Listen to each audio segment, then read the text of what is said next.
Olá e bem-vindo de volta ao Portuguese with Leo. Se não és português nem espanhol, provavelmente nunca terás ouvido falar sobre a cidade de Olivença. E se fores português ou espanhol, talvez tenhas uma opinião forte sobre esta pequena cidade de pouco menos de 12 mil habitantes, localizada na província de Badajoz, comunidade autónoma da Extremadura, em Espanha. Hoje estará localizada no distrito de Porto Alegre, em Portugal. Hoje vamos falar sobre um dos dois atuais conflitos territoriais entre os dois países ibéricos. O outro é o das Ilhas Selvagens, mas isso é tema para outra ocasião. Portugal e Espanha têm uma das fronteiras mais estáveis da Europa, conhecida em ambos países como a Raia. Quando o país luso conseguiu a independência do Reino de Leão com a assinatura do Tratado de Zamora em 1143, Dom Afonso Henriques, o primeiro rei de Portugal, começou a conquista de território para sul no período da chamada Reconquista Cristã. Esta reconquista terminou no ano 1249, durante o reinado de Dom Afonso III, com a conquista do Algarve. Meio século mais tarde, em 1297, Portugal assinou o Tratado de Alcanises com o Reino de Leão e Castela, definindo assim as fronteiras que se manteriam inalteradas durante quase 800 anos até aos dias de hoje, exceto a cidade de Olivença. O que é que aconteceu então com Olivença durante este período da Reconquista Cristã? Em 1230, Afonso IX de Leão, ajudado pelos Templários, conquistou o território da atual província de Badajoz e, como forma de agradecer os seus serviços, deu-lhes terras nas margens do rio Guadiana. Os Templários chamaram a zona Oliventia e fundaram uma igreja e um castelo. Assim nascia Olivença. Mais tarde, nesse mesmo ano, 1230, Afonso IX morre e o Reino de Leão une-se a Castela, formando o Reino de Leão e Castela. Leão e Castela é basicamente aquilo que, uns séculos mais tarde, viria a ser Espanha. O neto de Afonso IX, chamado Afonso X, retirou a zona de Olivença do controle dos Templários e a cidade passou a estar controlada pelo Reino de Leão e Castela. E 2 gerações mais tarde, no final do século XIII, o Reino de Leão e Castela entrou numa crise dinástica da qual o rei português Dom Dinis se aproveitou para se apoderar de algumas terras ao longo do rio Guadiana, entre elas Olivença. Foi neste contexto que foi assinado o tal Tratado de Alcanises entre os dois países em 1297, que definiu o desenho da raia e segundo o qual Olivença pertencia a Portugal. E, efetivamente, Olivença pertenceu a Portugal até ao século XVII. Num dos primeiros vídeos deste canal falei sobre a União Ibérica, um período de 60 anos, entre 1580 e 1640, em que Portugal esteve sob o domínio espanhol. Nesse vídeo explico em detalhe como Portugal restaurou a sua independência graças a um golpe de Estado no dia 1 de dezembro de 1640, dia esse que é feriado nacional em Portugal.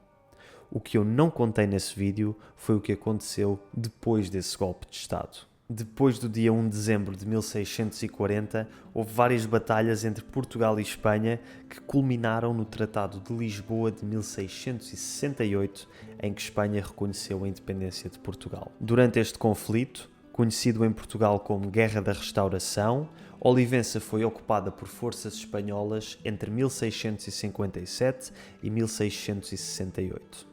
Em 1668, Olivença foi devolvida a Portugal, mas a geografia estava do lado de Espanha. O rio Guadiana determina uma porção da fronteira entre Portugal e Espanha e Olivença estava do lado espanhol deste rio, ligada a Portugal por uma única ponte que tinha sofrido danos durante esta Guerra da Restauração. Ainda assim, a monarquia portuguesa manteve o controle sobre a cidade até ao ano 1801, em que, aliada à França de Napoleão, Espanha invadiu novamente Olivença, no contexto da chamada Guerra das Laranjas. Nesse ano, Espanha e Portugal selaram o Tratado de Badajoz, em que Portugal reconhecia a soberania espanhola sobre Olivença. Agora imagina que és um simples camponês português de Olivença do início do século XIX.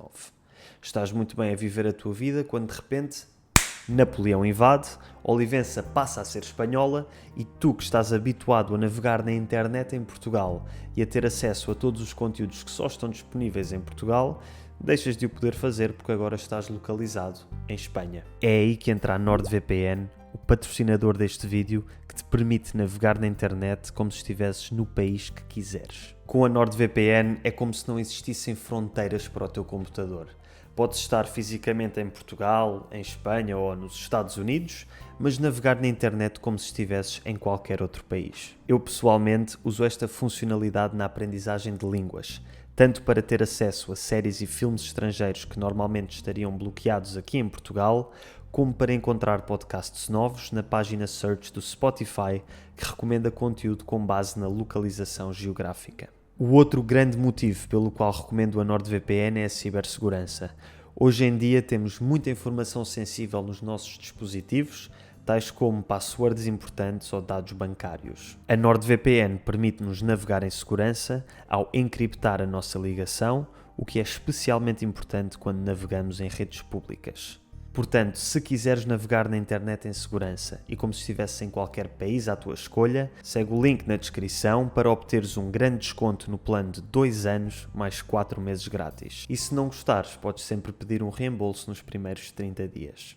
Portanto, Olivença foi fundada pelos Templários na primeira metade do século XIII, passou para o Reino de Leão e Castela na segunda metade desse século e uns anos mais tarde, em 1297, foi dada a Portugal com a assinatura do Tratado de Alcanices. Desde então pertenceu a Portugal durante cerca de 500 anos até a assinatura do Tratado de Badajoz em 1801, exceto durante os 11 anos de ocupação espanhola entre 1657 e 1668. Então, se Portugal recebeu Olivença através de um tratado e depois cedeu Olivença através de outro tratado, por que é que há quem defenda que Olivença deve ser portuguesa?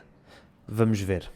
A questão de Olivença é o nome que damos ao tema da devolução de Olivença a Portugal e para alguns setores da sociedade portuguesa é um tema de orgulho nacional. Apesar de o Tratado de Badajoz ter definido a cedência de Olivença à Espanha, existe uma secção desse tratado que diz que este ficaria sem efeito caso alguma das partes quebrasse a paz. E como já referi no meu vídeo sobre a Revolução Liberal, Napoleão, ajudado por Espanha, invadiu Portugal em 3 ocasiões diferentes poucos anos depois. Isso constituiu uma quebra da paz e significa que o Tratado de Badajoz deveria ser anulado e Olivença devolvida a Portugal. Além disso, em 1814 selou-se o Tratado de Paris entre quase todos os países da Europa. Tratado esse que indicava que as modificações territoriais acontecidas durante as guerras napoleónicas no continente ficavam sem efeito. Portanto, tudo deveria voltar à situação anterior às guerras napoleónicas e nesse tratado falava-se especificamente da questão da devolução de Olivença.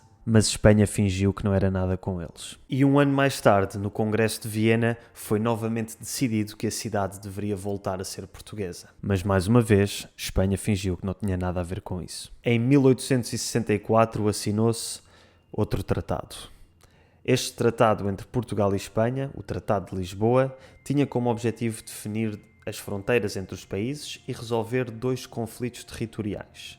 O conflito de Couto Misto e o conflito de Olivença. O tema de Couto Misto ficou solucionado, mas a questão de Olivença ficou em águas de bacalhau, com a promessa de que seria resolvida em futuros tratados que nunca chegaram. As diplomacias dos 2 países têm evitado o tema de Olivença desde o século XX. As autoridades espanholas recusam reconhecer que é um conflito, enquanto que as portuguesas afirmam que o problema de Olivença está congelado desde o Tratado de Viena de 1815. Mas também não pressionam muito. A entrada na União Europeia dos 2 países e as relações cada vez mais estreitas entre eles fazem com que este tema tenha passado para segundo plano na agenda diplomática e quase nunca é falado. No entanto, nem toda a gente está contente com esta situação. Em 1938 foi fundado o Grupo dos Amigos de Olivença, uma organização que defende que Olivença deve ser portuguesa e que até chegou a receber apoio institucional durante o regime de Salazar. Após a Revolução do 25 de Abril, o grupo deixou de receber apoio do governo e hoje em dia promove a cultura portuguesa na zona de Olivença. Normalmente fazem distribuição de material cultural português para as crianças da zona. Caminhar por Olivença é como caminhar por uma cidade portuguesa. Os passeios estão cobertos pela clássica calçada portuguesa e a arquitetura antiga de passos e igrejas também faz lembrar Portugal. Existem até edifícios de estilo manuelino, um estilo arquitetónico português desenvolvido nos séculos XV e XVI, do qual o expoente máximo é o Mosteiro dos Jerónimos em Lisboa. A língua portuguesa, infelizmente, está quase perdida hoje. Até finais do século XIX, os habitantes de Olivença eram bilíngues e o português ainda era a língua predominante até à década de 1940. A partir daí, o espanhol começou gradualmente a substituir o português e hoje em dia este só é falado como primeira língua por pessoas de mais de 70 anos de idade. O português falado nesta zona, chamado português oliventino, tem algumas características interessantes. Por um lado, o ditongo ei pronuncia-se e. Cavaleiro fica cavaleiro e primeiro fica primeiro. Por outro lado, existe um fenómeno conhecido como paragoge, que consiste na adição de um som a uma palavra, normalmente uma vogal. Neste caso, é comum a adição do som i quando uma palavra termina em L ou R e a última sílaba é tónica. Comer fica comeri e papel fica papeli. Se já viste o meu vídeo em que comparo as características fonéticas de 8 sotaques portugueses, já deves ter percebido que estas características correspondem à forma de falar da região em que Olivença está localizada, o Alentejo. Este foi o resumo da história e situação atual da pequena região de Olivença. Qual é a tua opinião? Achas que Portugal tem razão em reclamar este território que, em teoria, lhe pertence? Ou achas que deve continuar na posse de Espanha? Ou acreditas na autodeterminação dos povos e achas que esta decisão cabe única e exclusivamente aos habitantes de Olivença, talvez através de um referendo? Deixa a tua opinião nos comentários e se algum habitante de Olivença estiver a assistir, estou muito curioso em saber a vossa opinião. Como sempre, agradeço a todos aqueles que me apoiam no Patreon todos os meses e se quiseres ver mais vídeos sobre a história de Portugal, clica aqui.